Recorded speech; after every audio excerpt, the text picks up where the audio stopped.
Hi friends, എല്ലാവർക്കും എൻ്റെ YouTube ചാനലിലേക്ക് സ്വാഗതം. ഞാനിന്ന് ഉണ്ടാക്കിയിരിക്കുന്നത് നമ്മുടെ മലബാറികളുടെ സ്പെഷ്യൽ നീർദോശയാണ്. നമ്മുടെ കണ്ണൂർ, കാസർഗോഡ്, കോഴിക്കോട് ജില്ലകളിൽ ആഴ്ചയിലൊരു 3 ദിവസമെങ്കിലും നമ്മുടെ നീർദോശയായിരിക്കും ബ്രേക്ക്ഫാസ്റ്റ്. കാരണം എന്ന് വെച്ചിട്ടുണ്ടെങ്കിൽ നമ്മുടെ സ്പെഷ്യൽ ഒരു വിഭവമാണ് നീർദോശ. സാധാരണ എല്ലായിടത്തും ദോശ എന്ന് പറയുമ്പോഴത്തേക്ക് നമ്മുടെ ഉഴുന്നൊക്കെ അരച്ചുണ്ടാക്കുന്ന അതിനോട് ദോശ ഇടാം. പക്ഷേ ഞങ്ങളുടെ ഈ വടക്കൻ ജില്ലകളിൽ ഇതാണ് ദോശ. അപ്പം നമുക്കത് എങ്ങനെ ഉണ്ടാക്കുന്നത് നോക്കാം. രാത്രി കിടക്കാൻ നേരത്തെ ഞാൻ 1 ഗ്ലാസ് പച്ചരി കുതിർത്ത് വെച്ചിട്ടുണ്ട്. മെയിനായിട്ട് ഇതിന് പച്ചരിയാണ് നമ്മൾ എടുക്കുന്നത് കേട്ടോ. പച്ചരിയാണ് യൂസ് ചെയ്യേണ്ടത്.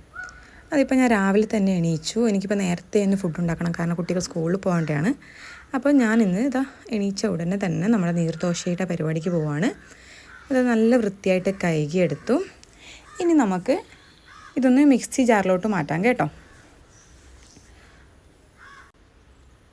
ഇത് ഞാനിപ്പോൾ നമ്മുടെ മിക്സി ജാറിലേക്ക് ഇട്ടു. ഇനി ഞാൻ ഇതിലേക്ക് ഒരു ഉള്ളിയാണ് എടുത്തിരിക്കുന്നത് കേട്ടോ. ഉള്ളി സവാളയാണ് എടുത്തിരിക്കുന്നത്.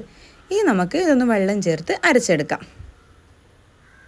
ഒട്ടും പണിയില്ല കേട്ടോ.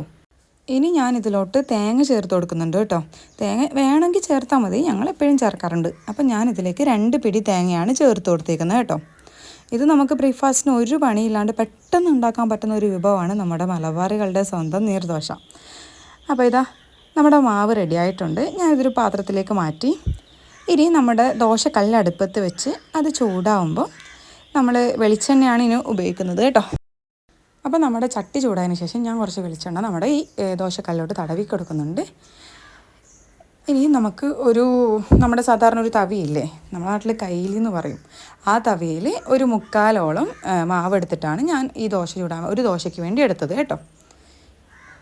ഇങ്ങനെയാണ് നമ്മുടെ നീർദോശയ്ക്ക് നമ്മൾ മാവ് ഒഴിച്ച് കൊടുക്കുന്നത്. ഇനി നമുക്കിതൊന്ന് അടച്ച് വയ്ക്കാം. കുറച്ചൊരു 30 സെക്കൻഡ്, അല്ലെങ്കിൽ നമ്മുടെ എത്രയാണ് വേവുന്ന സമയം നോക്കി തുറന്നു കൊടുക്കാം. വെന്തിട്ടുണ്ടോ നോക്കാം. ഇതിപ്പം വെന്തിട്ടുണ്ട് കേട്ടോ. ഈ ഒരു രീതി ആയതിനു ശേഷം നമുക്ക് ഒരു ചട്ടകം ഉപയോഗിച്ച് ഇതെടുക്കാം. നിങ്ങളിപ്പോൾ കണ്ടോ, നമ്മൾ സാധാരണയുള്ള ദോശ പോലെയല്ല നീർദോശ.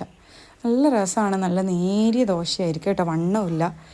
നിങ്ങൾ കണ്ടില്ലേ, എൻ്റെ കുട്ടികൾക്ക് ഭയങ്കര ഇഷ്ടമാണ്. സാധാരണ നമ്മുടെ ഉഴുന്ന് ദോശയെക്കാട്ടിലും ഞങ്ങൾക്ക് എല്ലാവർക്കും ഇഷ്ടം ഈ നമ്മുടെ നീർദോശയാണ്.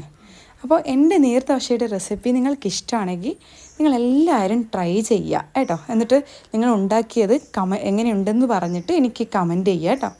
അപ്പോൾ എൻ്റെ വീഡിയോയ്ക്ക് ലൈക്ക് ചെയ്യുക, ഷെയർ ചെയ്യുക. Bye bye.